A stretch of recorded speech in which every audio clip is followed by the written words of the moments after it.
hoje eu decidi fazer um tour pelo meu novo apartamento. Há 2 meses atrás eu tava gravando um tour no meu antigo apartamento, que eu morava lá na Paraíba. Nesse tour eu tava mostrando as coisas pra vocês do apartamento e tal, e eu acabei achando esse livro aqui, ó, do antigo dono do apartamento, que tava perdido atrás de um móvel antigo que veio... Já que eu achei aqui, mano, um livro. O nome do livro é Mar Morto e ele é de um autor chamado Jorge Amado. Porém, esse livro era diferente porque ele tinha imagens bem estranhas, ele tinha desenhos macabros e umas paradas escritas bem bizarras. Eu decidi então ligar pro antigo dono do apartamento pra saber que livro é esse, se ele tinha perdido esse livro, sei lá. E ele me falou que esse livro era um antigo devocional da mãe dele, que faleceu recentemente. Uma senhora de 90 anos que a vida inteira era do candomblé e quando tava no finalzinho da vida, ela se converteu a Jesus. Assim que essa senhora se converteu a Jesus, ela descobriu uma doença muito séria na cabeça, uma espécie de Alzheimer que fazia com que ela esquecesse tudo que ela aprendia. E por causa disso ela tinha muita amnésia, então tudo que ela aprendia, ela começava a escrever, escrevia nas paredes, escrevia nos livros, ela escrevia em qualquer lugar pra não esquecer os conhecimentos que ela adquiria no final da vida dela. Então basicamente esse livro que eu tô aqui na minha mão é o único e o último devocional dela. Dentro desse livro tá o principal motivo de ela não ter abandonado Jesus, mesmo depois de ter pegado essa doença horrorosa. Nesse livro tá o principal motivo de como um cristão pode entender o sofrimento humano sem perder a fé. Esse livro simplesmente me ensinou uma forma linda de enfrentar o sofrimento com fé e com esperança em Deus. Então pega a pipoca e deixa eu te contar essa história.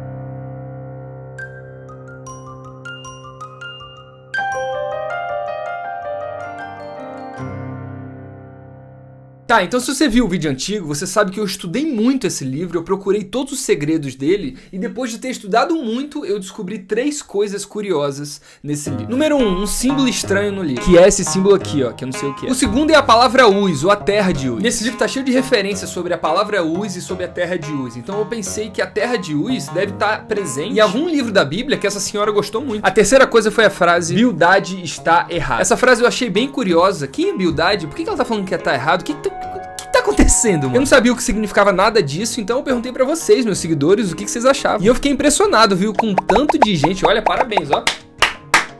Parabéns pra vocês. Meus seguidores realmente estão fazendo EBD, viu? Então todo domingo fazendo EBD, estudando a Bíblia direitinho. Quer dizer, nem todo. Teve um cara, eu até peguei o comentário dele aqui, ó, que ele comentou sobre esse segundo ponto, que era sobre a terra de Uz, ou a palavra Uz. Aí ele comentou assim: esse segundo ponto aí eu sei o que é, quando eu era pequeno eu li esse livro, é a maravilhosa terra de Uz. Mano, não, mano. O livro que você leu é a maravilhosa terra de Oz. Eu também li esse livro. Mas não é terra de Oz, é terra de Uz. Presta atenção no vídeo, mano. Mas enfim, vamos às respostas. Esse símbolo estranho que eu mostrei era realmente algo bem importante. Ele é nada mais, nada menos do que o tetragrama sagrado da Bíblia, que indica o próprio nome de Deus em hebraico. São 4 letras do alfabeto hebraico que a galera acredita ser o nome de Deus. Então, mano, que doideira. Pelo visto, essa senhora realmente estava estudando sobre a Bíblia, porque pra você saber sobre isso, você tem que estudar bastante, você tem que procurar a língua em que a Bíblia foi escrita. Então isso mostra que ela realmente estudou no final da vida dela sobre a Bíblia Sagrada. Porém, isso não diz muita coisa pra gente. É o nome de Deus, é algo importante, só que... E aí? Porque qual que é o ponto principal desse vídeo aqui? Eu quero descobrir qual era o livro que ela estava estudando. O que esse devocional tem a ver com a vida dela e se tem alguma coisa a ver. E foi entendendo os 2 últimos pontos que isso ficou muito claro na minha cabeça. Mas eu só vou explicar isso no próximo vídeo. Não se esquece de se inscrever e curtir. Eu tô zoando. Você acha? Tu acha mesmo? Eu demorei 2 meses pra fazer a última parte desse vídeo. Tu acha que eu ia deixar pro próximo vídeo? Lógico que não. Vamos agora, finalmente, pra conclusão e pra o entendimento. O que isso tem a ver? Bora.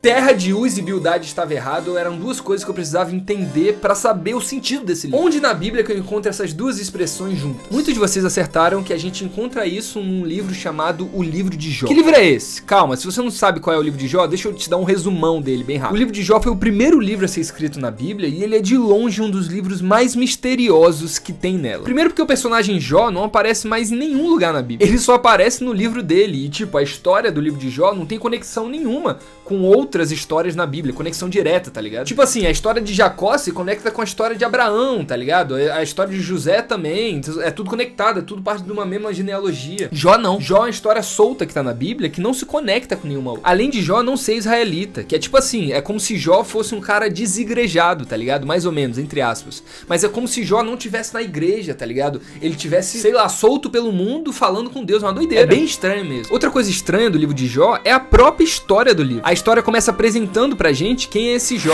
Jó era um homem fiel, íntegro, que amava a Deus acima de todas as coisas e era bastante próspero, ele era bastante rico. Jó era aquele tipo de pessoa que fazia tudo certinho, tá ligado? Que era extremamente correto e temente a Deus. Mano, Jó era tão bom aqui na terra que o próprio Deus no céu deu testemunha de Jó pro diabo. Olha isso, o livro fala isso. O livro conta que o diabo chega no céu e Deus vai falar com o diabo. E olha o que Deus fala. Jó capítulo 1, versículo 6. Certo dia, os anjos vieram à presença do Senhor e Satanás, o acusador, veio com ele. De onde vem? Perguntou o Senhor. Satanás respondeu: estive rodando a terra e observando o que nela acontece. Então o Senhor perguntou: você reparou em meu servo Jó? Não há ninguém na terra como ele. É um homem íntegro e correto. Teme a Deus e se mantém afastado do mal. Aí Satanás responde: é verdade, mas Jó tem bons motivos para temer a Deus. Tu puseste um muro de proteção ao redor dele, de sua família e de seus bens, e o abençoastes em tudo que ele faz. Vê como ele é rico, estende tua mão e toma tudo que ele tem, e certamente ele te amaldiçoará na tua face. Quando o diabo fala isso, você provavelmente vai pensar: não, mas Deus não vai permitir isso, né? Deus não vai ceder os caprichos do capeta e fazer um ser humano que ele ama, que é Jó, sofrer. Deus não vai deixar isso, né? Mas é aí que o livro começa a impressionar a gente. Deus não só permite que o diabo faça Jó sofrer, como também permite que o diabo mate os filhos de Jó e tire todos os bens de Jó, além de dar uma doença no corpo de Jó horrorosa. Mano, isso é muito doideira. Quando isso acontece, Jó começa uma busca desesperada pra saber por que ele tá sofrendo, porque Jó sabe que ele faz tudo certinho, ele sabe que ele não pecou contra Deus, só que ele não entende por que ele tá sofrendo, ele não entende por que isso tá acontecendo com a vida dele, e por causa disso ele começa a perguntar pra Deus por que Deus tá permitindo isso. Será que Deus é mau? Será que Deus não é soberano? Será que Deus não é justo? Bem, a história continua e chega 3 amigos de Jó, e esses 3 amigos começam a discutir com Jó o porquê que Jó tá sofrendo. Um desses amigos é Bildade, e basicamente todos os discursos dos amigos de Jó diziam que Jó com certeza pecou pra receber esse sofrimento que ele tava levando. Na cabeça dos amigos de Jó, se você tá sofrendo é porque Deus mandou isso por causa do seu pecado. Na cabeça deles é tipo assim: você tá gripado? Ah, então Deus mandou essa gripe porque você não tá lendo muita Bíblia. Ah, você tá com alguma doença? Você tá sofrendo? Ah, então Deus mandou isso aí por causa do seu pecado. Na cabeça deles, Deus só faz coisas boas pra pessoas boas. Deus é tipo um fiscal de futebol, tá ligado? Um juiz de futebol que tá doido pra te castigar. Ele tá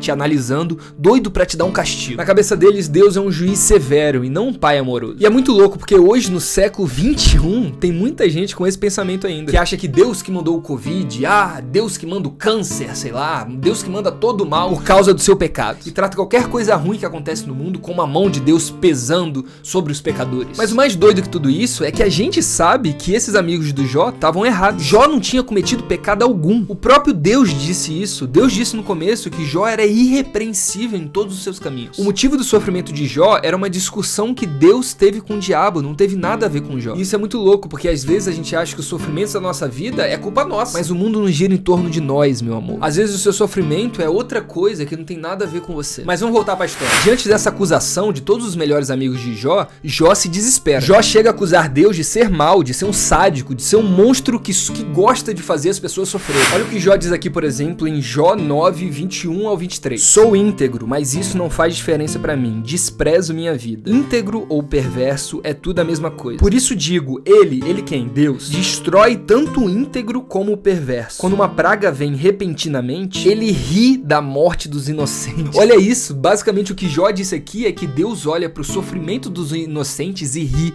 como se fosse um monstro. Meu Deus do céu. E veja, talvez você tá pensando assim: esse Jó é um idiota, esse Jó é um besta. Mas não, meu velho, Jó tava sofrendo muito, a família de Jó tinha morrido, ele tava com doenças na pele, ele tava desesperado pra achar de quem é a culpa e ele jogou essa culpa pra Deus uma hora. Mas teve momentos também que ele não jogou a culpa, ele preferiu acreditar na misericórdia e ter esperança em Deus. Jó tava num misto de sentimentos, ele não tava entendendo o que tava acontecendo com a própria vida dele. Depois de Jó falar tudo o que ele achava sobre Deus e de discutir com todos os seus amigos, ele praticamente faz uma declaração de inocência e convoca Deus a aparecer pessoalmente pra responder ele. E a gente consegue observar isso aqui em Jó 31, 35. Se ao menos alguém me ouvisse, vejam, aqui está a minha defesa assinada, que o Todo-Poderoso me responda, que meu adversário registre sua denúncia por escrito. Eu enfrentaria a acusação de peito aberto e usaria como coroa, pois eu diria a Deus exatamente o que tenho feito, compareceria diante dele como um príncipe. E assim terminou as palavras de Jó. Jó, convocando Deus pra um debate. Olha isso, velho. Só que vamos ser honestos, Deus nunca sairia do trono dele pra conversar com um reles mortal feito Jó, né? Deus nunca perderia o tempo dele pra ficar trocando ideia com Jó, né? Deus não vai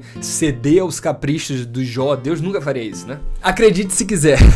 Mano, eu amo esse livro. O livro conta que Deus faz exatamente isso. Deus sai do seu trono e vem aqui à Terra pra encontrar com Jó. A história diz que passa um redemoinho forte pro Jó e no meio desse redemoinho, quem tá lá? Deus. Deus aparece pra Jó pra responder todas as perguntas dele. E sabe qual foi a resposta que Deus deu pra Jó? Nenhuma. Ao invés de responder as perguntas dele, Deus faz mais perguntas pra Jó. Jó 38, versículo 2. Quem é esse que questiona minha sabedoria com palavras tão ignorantes? Olha isso é Deus falando. Prepare-se como um guerreiro, pois eu lhe farei algumas perguntas e você me responderá. Deus já chega quebrando tudo, mano. Ele começa então a levar Jó num passeio espiritual pra conhecer o mundo e até a origem do universo. E faz perguntas bem complexas a Jó, como por exemplo: quem definiu suas dimensões e estendeu a linha de medida? Vamos, você deve saber. O que sustenta seus alicerces e quem lançou sua pedra angular, enquanto as estrelas da manhã cantavam juntas e os anjos davam gritos de alegria? De onde vem a luz e pra onde vai a escuridão? Você é capaz de levar cada um ao seu lugar? Sabe como chegar lá? Deus então começa a fazer várias perguntas pra Jó, desde perguntas mais complexas sobre a origem do mundo, até perguntas mais simples sobre coisas que acontecem na natureza. E por que Deus fez isso tudo, mano? Ele fez pra mostrar pra Jó que a realidade é muito mais complexa do que Jó achava. E governar um mundo caído pelo pecado como o nosso com justiça é muito difícil. E esse é o principal motivo que a gente não foi chamado pra ficar fazendo perguntas pra Deus. Nós cristãos somos chamados pra ter fé. Até porque muitas de nossas perguntas nunca serão respondidas por Deus. E mesmo que fossem respondidas, nós não entenderíamos, porque o nosso conhecimento humano é muito limitado em comparação à sabedoria divina. Entenda uma coisa, Deus não nos pede que saibamos tudo ou que a gente tenha a resposta pra todas as coisas, não. Deus quer a nossa fé e a nossa confiança nele, mesmo nos momentos difíceis, mesmo nos momentos de sofrimento, como aconteceu com Jó. E é por isso que depois dessa viagem toda e de todas as perguntas que Deus fez pra Jó, Jó se arrepende de todas as besteiras que fez e diz pra Deus. Jó 42, versículo 2. Sei que pode fazer todas as coisas e ninguém pode frustrar os teus planos. Perguntastes, quem é esse com tanta ignorância que questiona a minha sabedoria? Sou eu, diz Jó. Falei de coisas que eu não entendia, coisas maravilhosas demais que eu não conhecia. Dissestes, ouça e eu falarei. E eu lhe farei perguntas e você responderá. Antes eu só conhecia de ouvir falar, agora eu te vi com os meus próprios olhos. Retiro tudo que disse e me sento arrependido no pó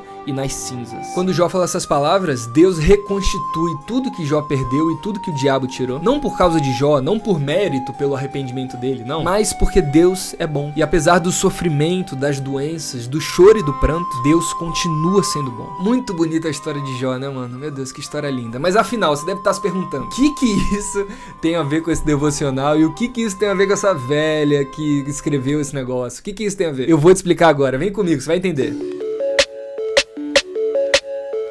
Eu conversei com meu antigo vizinho depois que eu gravei o vídeo, ele gostou bastante e a gente começou a trocar ideia. Ele me disse que quando a mãe dele, que foi quem escreveu esse livro aqui, descobriu que tinha Alzheimer, ela ficou extremamente angustiada. Ela ficou desesperada, ela ficou ansiosa, porque Alzheimer não tem cura, tá ligado? É muito triste quando a pessoa pega essa doença. E ela chegou num momento que ela não queria mais viver, porque o sofrimento tinha dominado ela, tá ligado? Ela tinha praticamente perdido a fé em tudo. E fora isso, ela também não entendia o porquê que ela tava sofrendo, ela não entendia por que Deus permitiu aquele sofrimento na vida dela. Até que um belo dia, ela leu o livro de Jó. E ele me disse que assim que ela leu esse livro, ela ficou tão apaixonada por esse livro que ela começou a rabiscar nas paredes e nos livros tudo sobre o livro de Jó. E por causa do entendimento que o Espírito Santo deu pra ela sobre esse livro, ela teve paz no coração e aceitou a vida do jeito que é e preferiu ter fé e esperança em Deus do que ficar fazendo milhares de perguntas pra Deus que talvez nunca terão resposta. O livro de Jó deu entendimento pra essa mulher e ela viveu bem por causa disso. E depois foi pra glória.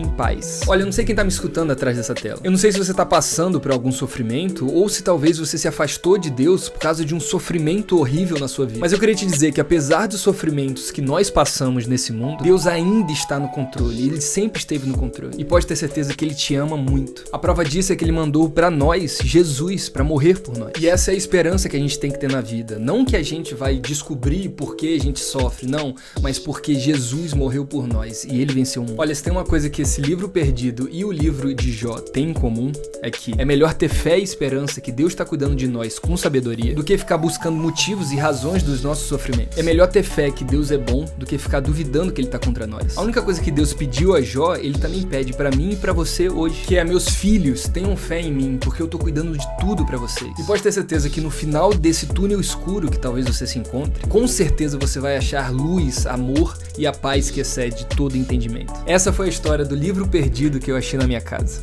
Que Deus te abençoe.